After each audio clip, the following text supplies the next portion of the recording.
Okay, I figured out my key to success, now I'm locked in. I learned how to open doors like a locksmith. I'm uptown, I'm the one they wanna shop with. Run off with the bag even though we don't shoplift. All that gun talk y'all want, I'm not with. It's not cool, everybody got them long clips. You gon' mess around and get one of your dogs hit. And when you do, I hope you know you're not John Wick. All right, welcome back. Appreciate you locking in with us. I'm Atwood. Killer to my left here is always DK. Killer to the far left. Great, you say pretty close friend of yours, DK. Yeah. We're doing this last minute. So what I know about our guest today is that he gave DK his purple belt. He has a black belt in jiu-jitsu. And by the way, I want to get into that story because DK tells me that's a cool story about getting his purple belt. So we'll touch on that. But yeah, I'm actually gonna let DK do the full intro today. Yeah. So Brandon Powell, he is a 3rd degree black belt. About to be 4th degree. Yeah, should be here coming up soon, possibly. And but anyways, gave me my purple belt in jiu-jitsu, and yeah, we'll have to talk about that later. Has been a mentor of mine. I call him a mentor of mine for. I've known him since I was 13 years old. By mentor, 12. You mean bad influence? I don't think bad influence. I think just a different perspective on the world that is in front of your face.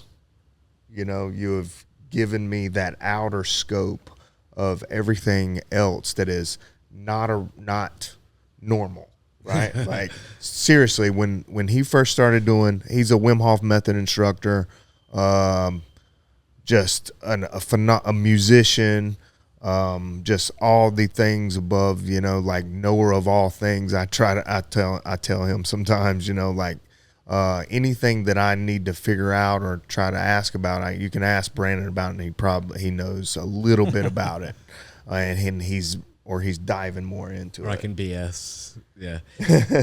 So, but anyways, yeah, one of the Wim Hof's first 25 instructors ever. When he was getting into this stuff, I was just like, what is going on? Brandon's lost it now. I tell people, I was like, we're going to get weird today because, you know, when we do practice the breath work, you know, new people coming in, they don't really understand, you know? And so anyways, I was just like, this guy's getting in ice and trash cans, and he's having events. He's having events at his academy.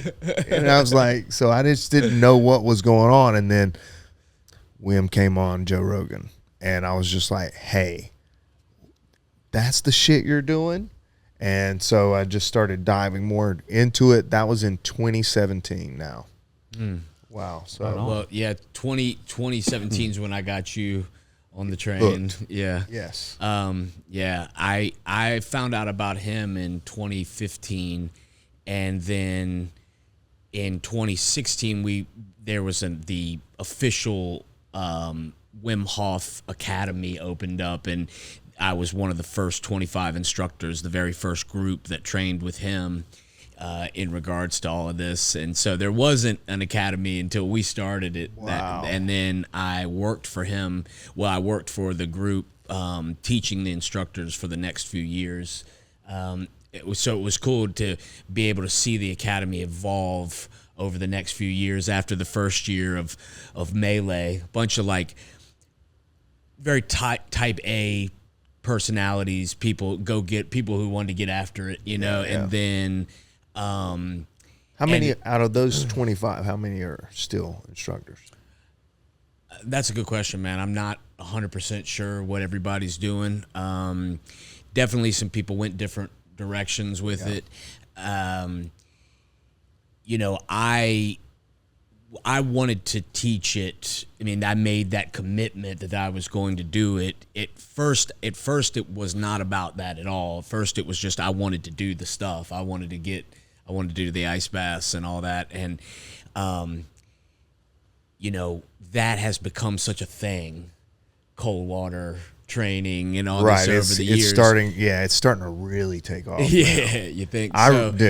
Dude, freezing bottles in freezer in your freezer. Oh, you told me about Tupperware. I would put Tupperware. ice in Yeah, Tupperware, I mean- put it in my freezer in 2017, 2018, before it was the hotness. You know what I'm saying? Nobody was thinking about ice baths. You know, I was listening to Nordic music and That's such a DK thing to You might do. as well. I closed the Full bathroom Viking. door, full Viking mode, man. I mean, I would have Nordic music playing, and then I'd have just a salt lamp plugged into the bathroom, and I'm in the spare bathroom, so there's nothing going on. You know, and I'm in there. And then I'm doing my breath of fire. I'm doing everything. And I'm in there and I'm about to fucking pass out and smack my head off. That is definitely a caveat, man. You need to be careful when you practice the method. I would take it. I would get into it, man. I would get into it. But yeah. So I would definitely get weird in there. I'd be butt naked too. Butt naked.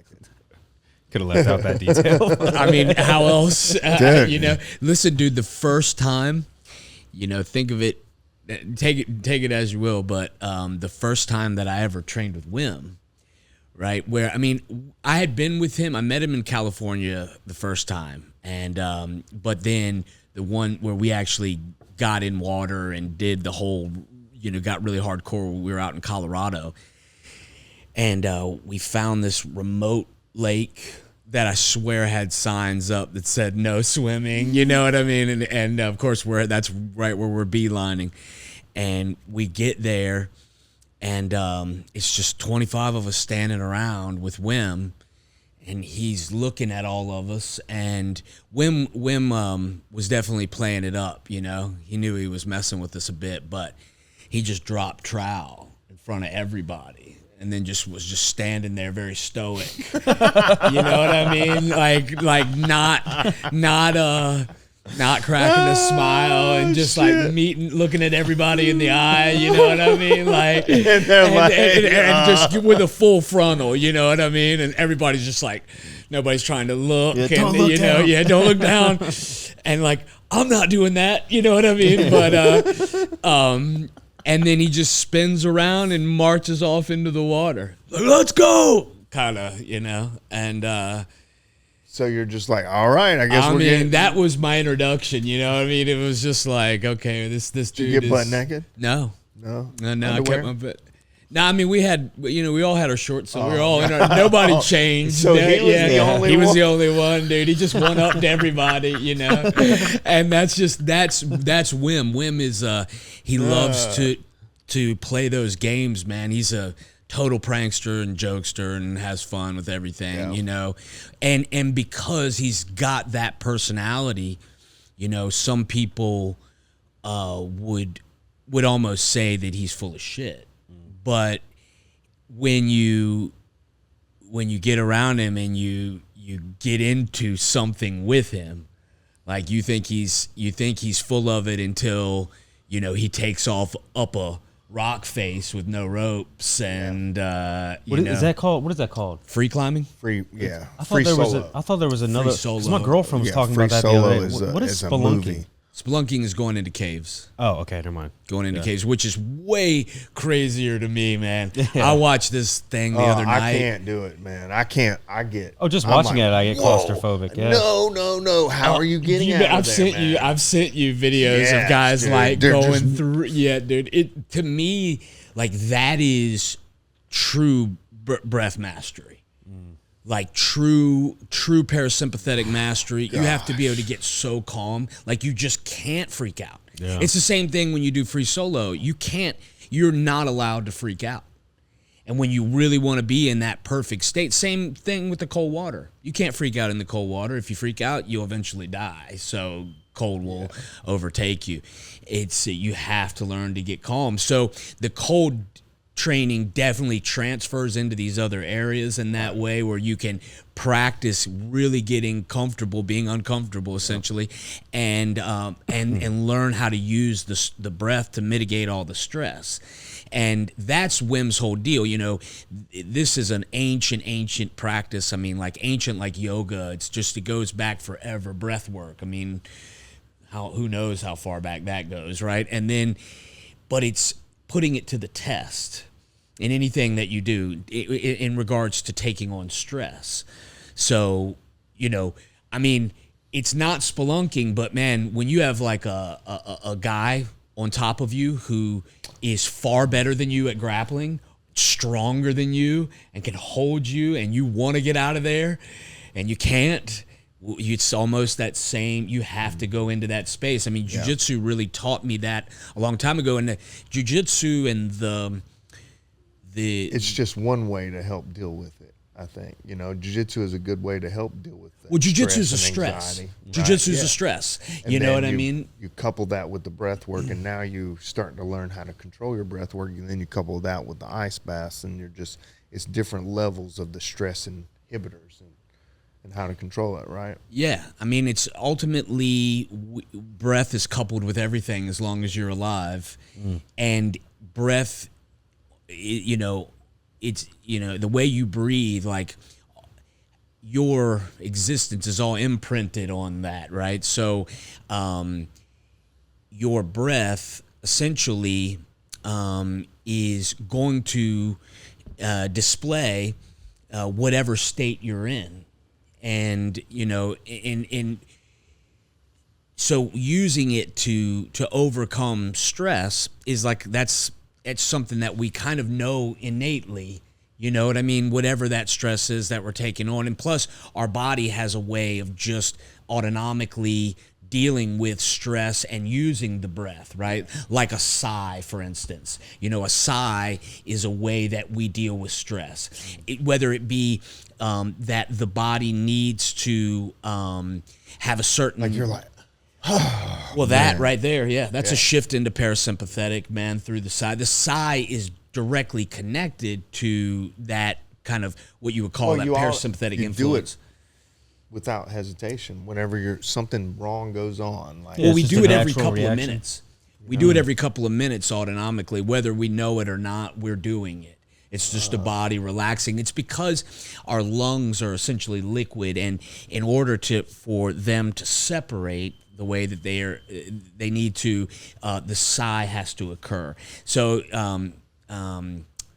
there's a thing called the physiological sigh, right? And that's something that it's a type of breathing that we display when our state is shifting, like for instance, say moving into a deeper state of sleep, or in emotional release.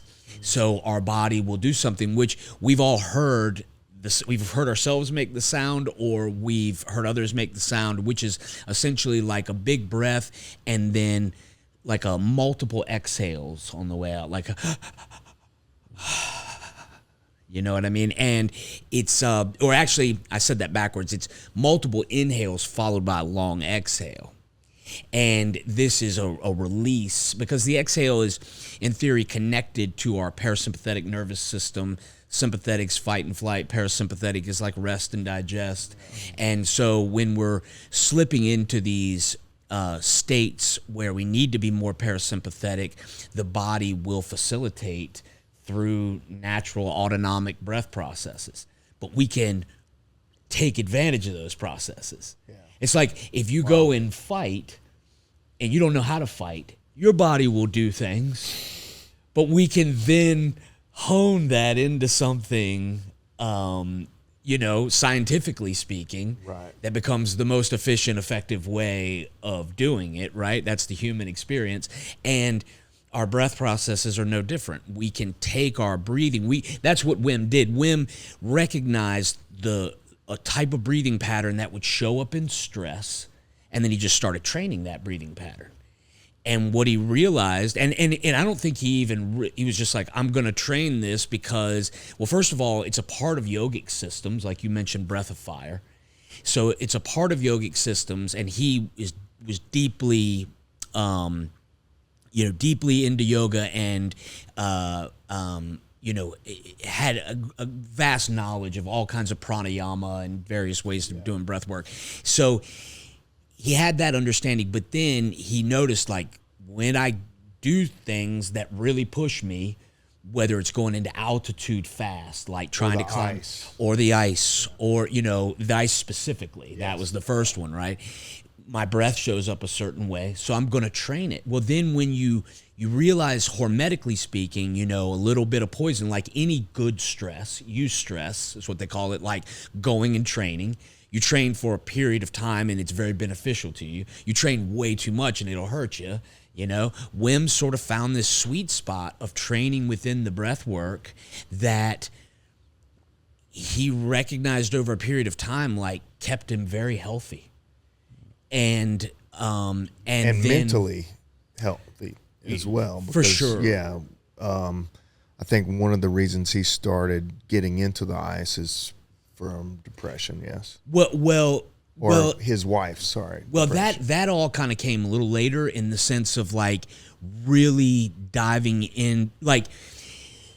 So if you think about it, like, I think when Wim started with his training, he was in his early teens. Gotcha. Okay, and then he got, through his teenage years, he was doing cold water stuff, and but it was exciting, it was fun, that type of thing. And he's the type of dude, like, he climbs trees, man. He just does crazy shit that will push you physically, but is also kind of like just there. In Amsterdam, there's not a lot. There's flat, so they had big trees, and he was really into climbing trees, man, and doing his yoga and all these various things, but martial arts as well. But then he,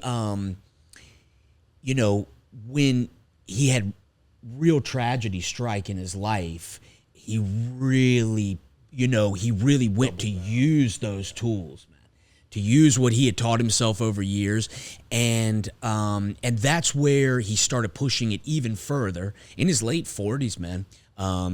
Really started setting all these world records and doing all this stuff that garnered him the support and where people started paying attention to him, more or less, right? He got on TV, and the TV obviously is a great projector, so everybody saw him, and he and that's how I found out about him. First time I saw him was on Stanley's Superhero show back in the day. I was going to ask you that question because I do remember.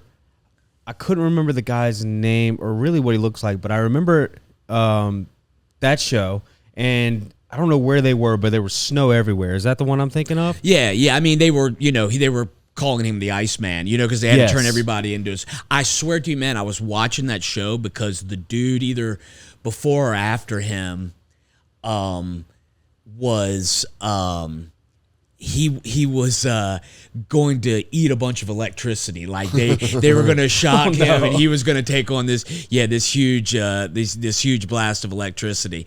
And so I was like, well, I want to see how this, supposedly this guy can be zapped and be fine. So I'm like, all right, we'll check this guy out. But then the Iceman comes on, and when the Iceman comes on, oh, you got the alarm. Yeah. So when the Iceman comes on, basically what I saw with Wim was him doing these practices that coincided with his feats of strength. So whatever his feats of strength were, going into the ice water, swimming under, like 10 feet, 12 feet of ice, like swimming under this and going for these, 50-meter, 100-meter swims, whatever. And seeing him do all these different things, he was doing these practices before, like sitting like a yogi on a block of ice doing this breath work, or standing in the horse stance, doing this stuff. And I'm like, and the look on his face, the movements, the power behind him, like, this is a martial art. This is something that's not just like this guy a feat of like a. Yeah, or just, I just recognize it as this power practice. I'm like, this is, if it's not like he's showing you how to punch, but he's showing you something internally. It's like an internal martial art. That's the way I saw it. And so flash forward through years of martial arts practice, I come back across Wim Hof again, hearing people like Tim Ferriss and Laird Hamilton talk about him, and I'm like, well, I was really into Laird, and I thought, all right, let's just do this thing, man. So I look him up. He had just put out the Vice documentary. There was a course. I took the course. I loved the course, the first one. It was raw. You know, he's telling you to do crazy shit where you got to be careful because you will pass out. There are things that could occur, but yet the way he's telling you is be safe, learn how to do this within a balance, just like you would any kind of training. Understand how to take advantage of these states.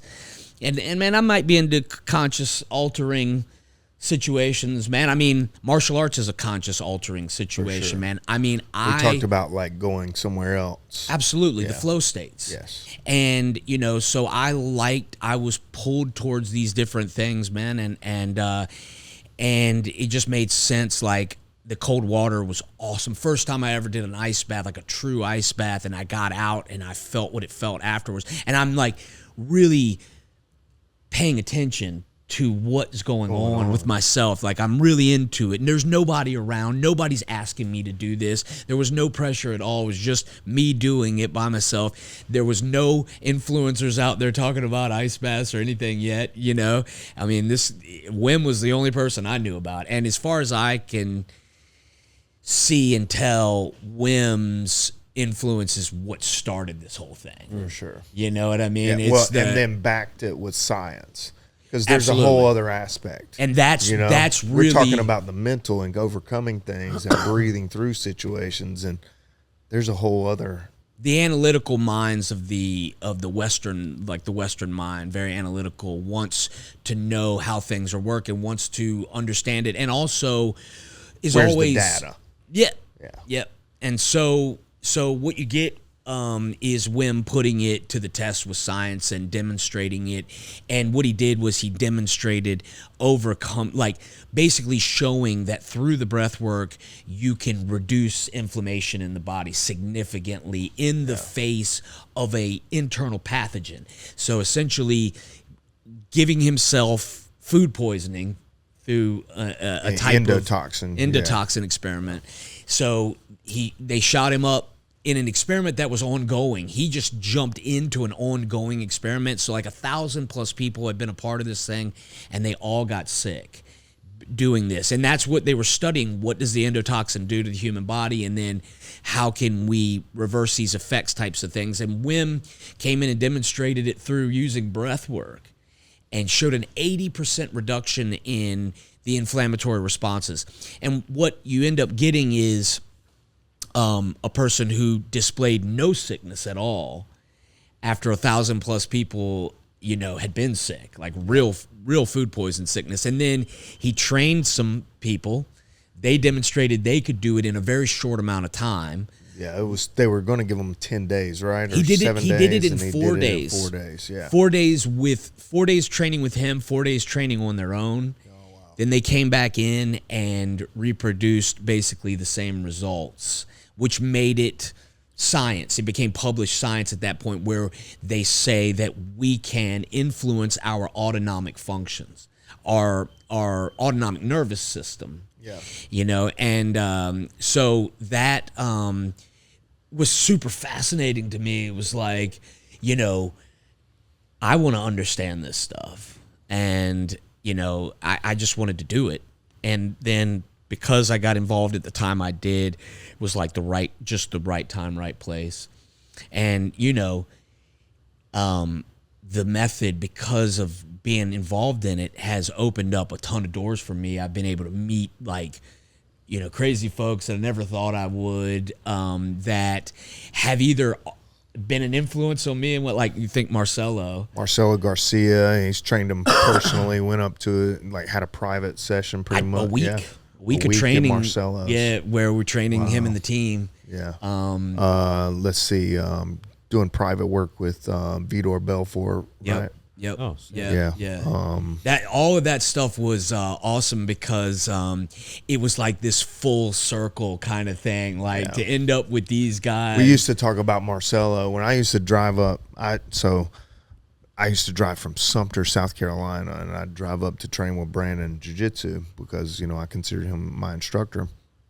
And so, man, I would drive 2.5 hours up there, and we would talk about Marcelo, Marcelo was definitely my favorite. Marcelo. No question. All the time. Yeah. And I mean, ultimately, And it's so wild how it ended up. Like, I ended up going, I moved to New Jersey, started training at Marcelo's, going in and dropping in at Marcelo's, and then fast forward, now Brandon's up there doing private work with him with the Wim Hof Method, and and then training jiu-jitsu with him as well. And small world, dude. Yeah. And getting to work with Josh, Marcelo's business partner, Josh Wadeskin, who is a very sought-after strategist and,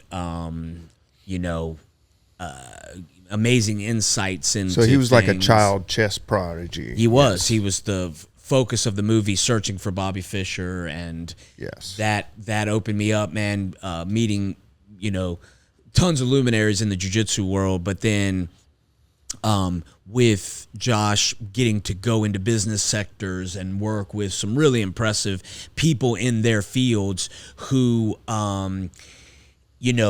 are looking for the mental edge. Yeah. And that's what I think we're all ultimately looking for. The Wim Hof Method is breath work, it's cold training, but then most importantly, even though science doesn't recognize it this way, all of us who practice understand how important the mental side is. And the mindset game is a massive part of this training. You can talk yourself out of everything. Oh, absolutely. Or you can talk yourself into it. Yeah.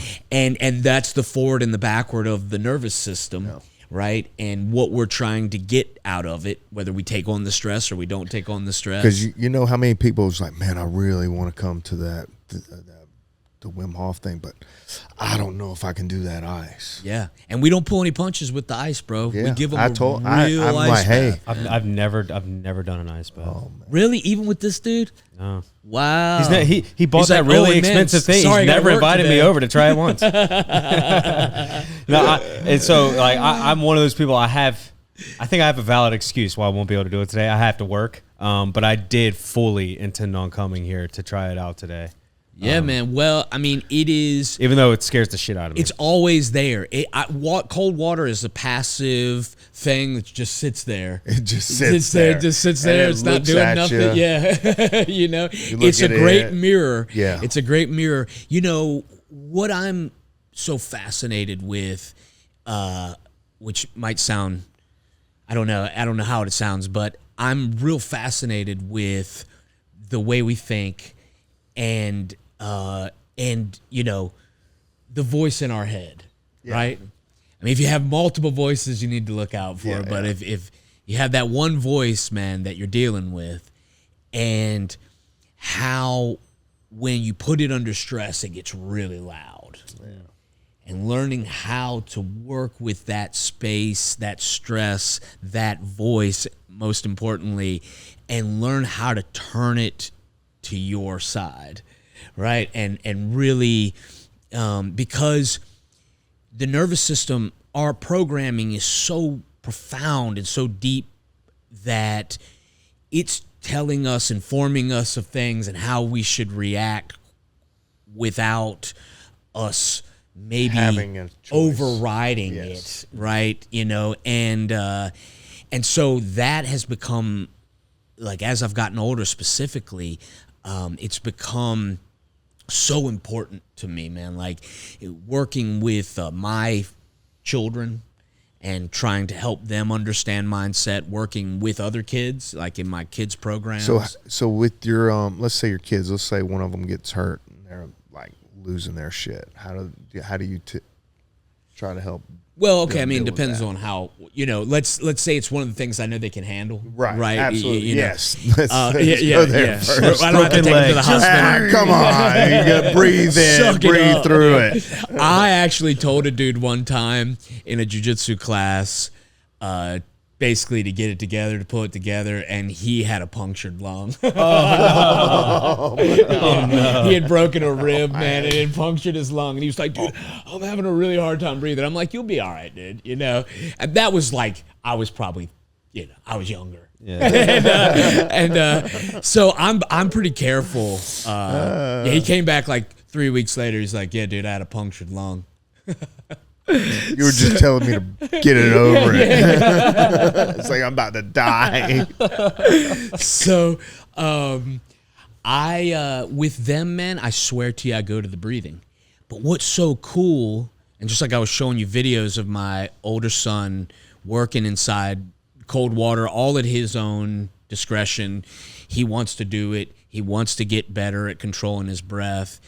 So, you lay the foundation by being the example. You're exactly right, man. And that goes for anything. My right? son is going back there trying to hit the bag. Oh, and yeah. He's putting on mitts because he sees me. Dude, he's going to be dangerous. And holding mitts for people. And that's all he's it's ever going to wild. know. Yeah. I mean, it's his whole life, Yeah. right? And, my kids have come up in that same way. But to see them actually approach the breathing on their own. And my youngest one, he's not a big fan of going up high, like getting into heights, but he's trying to deal with it.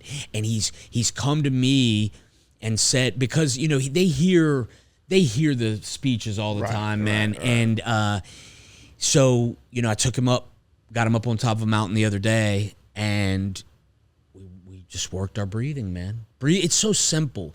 It's so simple, and yet we all know it. Like if we're running, for instance, but it's actually work. It takes a little bit of work. There's no doubt. Yeah, it takes a little bit of work. You have to be in the moment with it. For sure. You can't ignore it. Yeah. You can't just put yourself in that situation and then not deal. Yeah. And those are how, so I use breath and we use mindset, man. We use breath and mindset is always, it's kind of like a dissecting thing first. I mean, it's ultimately, what are you feeling? How is this affecting you? And then how can we reshape it into something that is going to be positive? And that is directly 1,000% in every possible way. It's connected to your internal dialogue. So if your language, if whatever you're telling yourself in the moment, because that's how we communicate with ourselves, if that is not where it should be, then we're always trying to move it in that direction, especially with our kids. It's if they can reinforce within themselves whatever that directive is that they need, then it starts to become innate, man. It's like I don't always have to tell them. They start to figure it out, man. Yeah. And I believe in the idea of leadership. And I think leadership has to come through essentially making the problem your problem and not turning it outward into something else where then the victim mentality shows up and you can't, you can no longer deal because once you're the victim, then you're totally righteous. Right. Yeah, you know what I mean? And sure, people get victimized, but at a certain point, even the people who are the most victimized have to turn things around. Like we were talking about the guy that I had done some firearms training with who had lost both of his legs, and his mindset, like he had one of the strongest mindsets of anybody I'd ever been around personally. And I mean, it's a person who's lost both legs and was getting after it.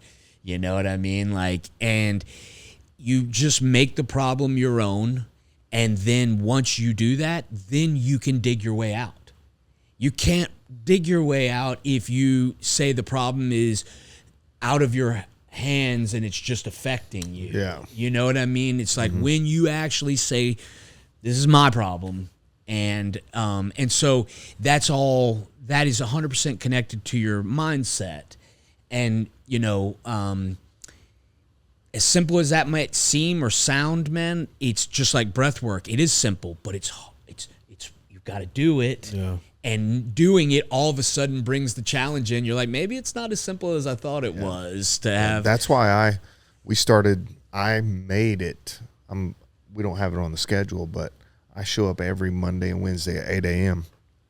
And I have the app on my phone, the Wim Hof app, right? So I'm like, I put it on, and I did the course. I did the second course, the 10-week course. So now I have all those 10 weeks where You can always I go could back do, to. yeah, I can play a breath work thing. So, and it's easier to have something for a guide for other people too, right? But it also pushes me as well, because there's times like, I'm good today. Yeah. But I made that 8 o'clock class. So now it forces me at least 2 days a week to be in here, and we just focus solely on the breath work. And then we roll 3-minute rounds with only a 15-second break. So you have to immediately switch your body over from we're training, control the breath, tie the belt. I call it getting your shit back together. Get your shit together. Yeah, recovery. Yeah. I mean, the thing about his technique specifically is that it's a great technique to prime yourself with. So you do the technique, and then it sets the physiology into a particular state that is more conducive to handling stress. Absolutely. Preparing for battle and because you've slow released adrenaline into your system, so you've really just turned the nervous system on fully. And by doing that, it's ready to handle the stress that you throw at it, right? Yeah. So by putting yourself into that state, and that's really what the breath work is about. But there's these, I don't know if, it's almost equally as important in a way, especially up front when you first start training it. There's a purgative effect, which can have a really powerful overall trauma release effect on the system. Yeah. So, if you're of the school that you hold on to stress and trauma in your body, you know what I mean? Which I am fully. And if I wasn't before, I am now, because I've seen it countless times. I mean, I've taken thousands of people through the breathwork session. And I've worked with people who have I've worked with terminally ill people, man. People who really only had a small amount of time. Yeah, I cried the first time after you can't really help it, man. Yeah. It's a release. And you also hallucinated, didn't you? Yeah. Oh yeah. You'll go into some. I want to experience that. Well, what we know, man, on that level, and especially when you're pushing it, when you're pushing the technique and you're going maybe a little further than you necessarily have to, right? So we say the peak experience is around 20 to 30 minutes. You've changed your physiology at that point. But if you go deeper towards that 45 minutes, an hour space, you really start, you're out there, man. And it could happen. You are not in it could happen in the first 5 minutes. Yeah. It doesn't, so that's the thing. A buddy of mine, who I do a bunch of this work with, and he's seen it happen to so many people. He's just like, the breath work just comes out of left field. You don't expect it, and then all of a sudden, man, it affects you in a way that is, I would say, an analog of like a psychedelic experience in some ways. I mean, you're not taking anything in except for an oxygen. Yeah. And really what you're doing is altering your brain state.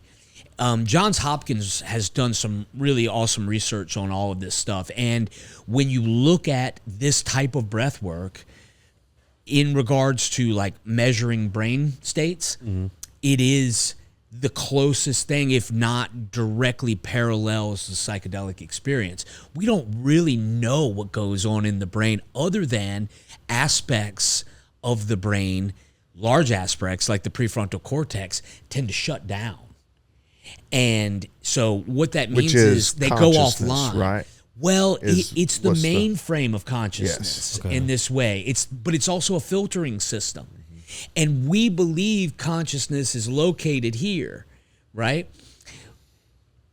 But I'm here to tell you that consciousness doesn't stop when you go into these states. Instead, it seems that we're bending our internal perspective. Yeah. And you're just laying there doing the breath work, but it is, I would say, the closest simulation or analog of a psychedelic experience. And, it doesn't have to be. You can stay real focused, eyes open, with it, man, And just do the breath. But you can also close your eyes and I believe have a DMT experience. I mean, we call it endowaska because it's multiple compounds that were taken full effect of. Wim demonstrated in the 2018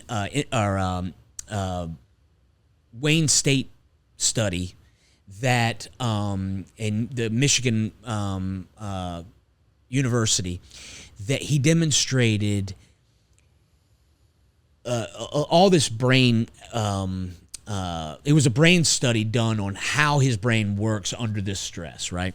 And what he demonstrated were multiple things that were fascinating. One was being able to control surface skin temperature for over 30 minutes in regards to being exposed to cold water and being able to maintain surface skin temperature. Which is unreal. Which is crazy. And then, ultimately accessing these same aspects of his brain over and over and over again, right? So demonstrating that the practice really does bring about these brain states. And, that the repeatability is what creates science, or it makes it backed by science, right? The repeatability of it. But what's fascinating is all of the chemicals that they were showing, the compounds, the big one is the cannabinoid system. And they talk about it clearly that through the breath work, you are releasing cannabinoid into the system, taking full advantage of endogenous cannabinoid, dopamine, oxytocin. Which is CBD for No. I mean, this is cannabinoid. So cannabinoid, I mean, it's like THC too, yes, right? Yeah. CBD, THC, all of it. But it's really just that the compound itself is so similar to serotonin that it hooks into serotonin receptors in the brain. And so he's not joking. He would always, make this joke like everybody's holding, we're getting high on our own supply, basically. And But the fact is that is directly connected to the way that we process pain. So the technique is a buffer, a pain relief buffer. And whether that be through these chemical compounds, whether it be through the what you might call the placebo effect in regards to which the placebo is really mind over matter. Right. It's telling you, it's convincing yourself that you can do something. Right.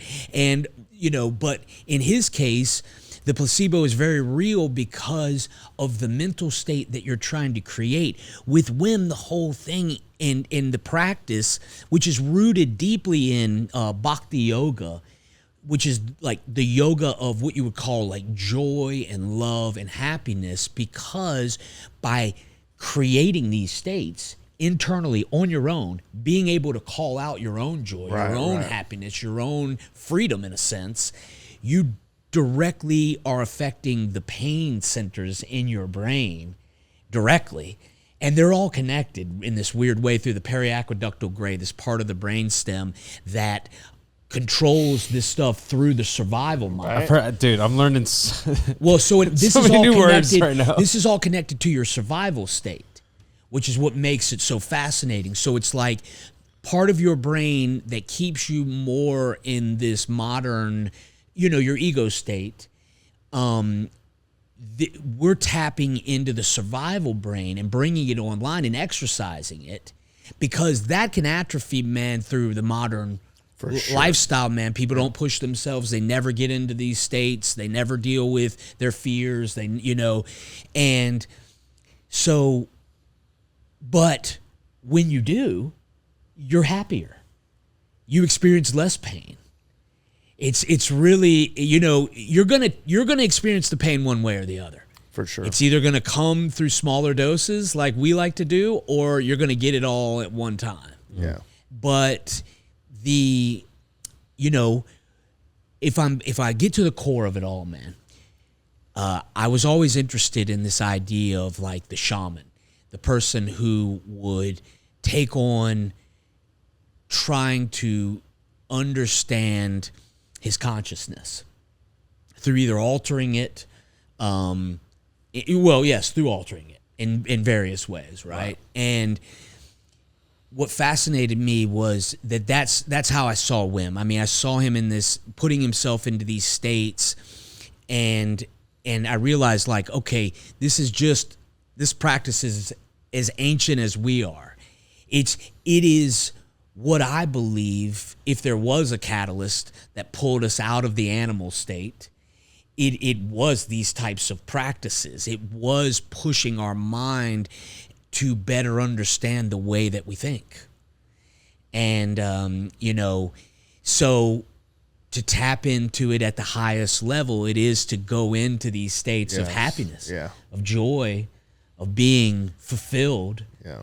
You know what I mean? And From hard work. Yeah.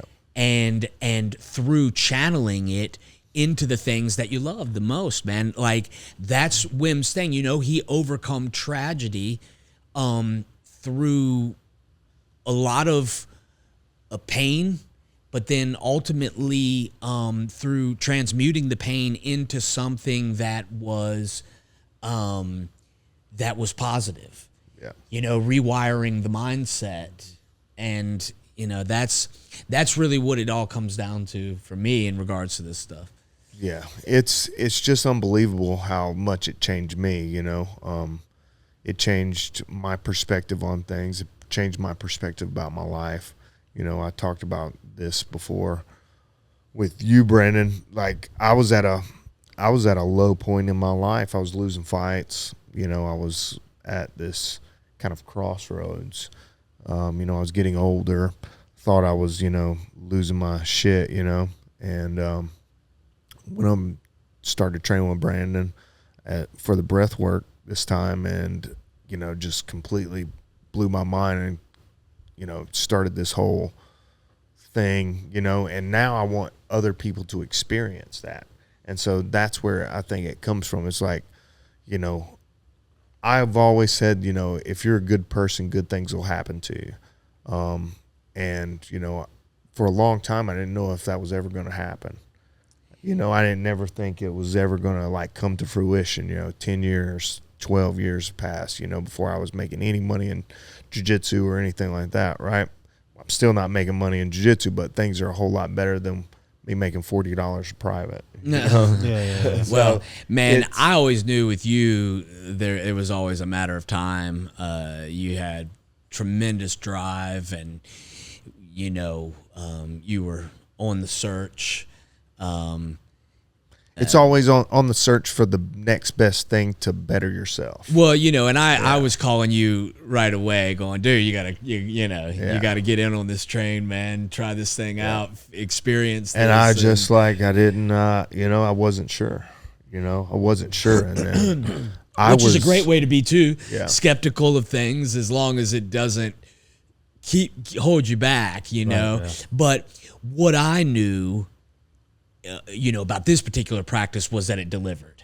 So it's like everybody that was involved with it, myself included, had a direct experience with it and knew, like, it's like you go to your first jiu-jitsu class and you're like, okay, especially if you're sold on it, it's like, okay, this works. I'm in now. Yeah. And, you know, when with you, I was like, I want to see D go through this. So you know, you came down to the school, and man, you've always, like, that was my first ice bath, like, up to my neck.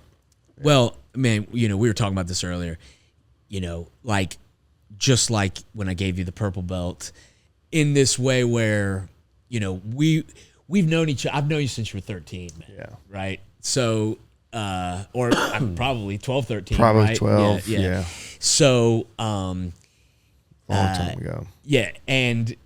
But I was the older cousin, you know what I mean? So Brandon was like my cousin's best friend at the time. And when I would when my dad was in prison, so I would come to visit my grandma, and I would end up hanging out with all my cousins, Ashley, Chris. You know, Chris was like one of my favorite cousins. You know, that I would like to be around because coolest dude, right? Yeah, You hear and that, Ashley? and it was like Sorry, Ashley. all these I experienced new and different things because I was from a small town, you know, and Yeah. I was like, first time listening to Rage Against the Machine, first time listening to 311, we went to 311 concert. first time smoking weed, you know, like all these different things.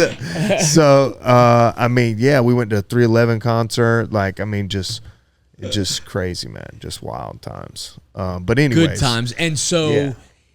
you know, you were coming up to the school, and I knew you wanted to fight, you know, at the highest level, and you were training hard. I mean, we hadn't seen each other in a while. You were coming back from Alaska, right? And we were at Chris's house, and you're like, "Hey, man, I'm training," and I'm like, "Come and train, then let's do it." And then you were purple belt, I think, at the time. probably, Yeah. probably. I was a was blue just belt. getting my brown at that time, Yeah. and then you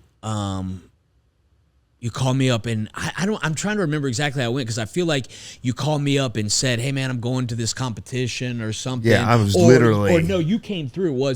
You were at the school when you were telling me that, and then I might have called you. You called me and said, "Come to my house." on the way to the tournament. So, you know, we had talked about, I would go up, literally I would drive from Sumter and I would train sometimes all day long. I would go to, you know, Brandon's house and we go eat, and then we come back and train that evening. Or I'd go over and train with Jeff Gmo or stuff like that.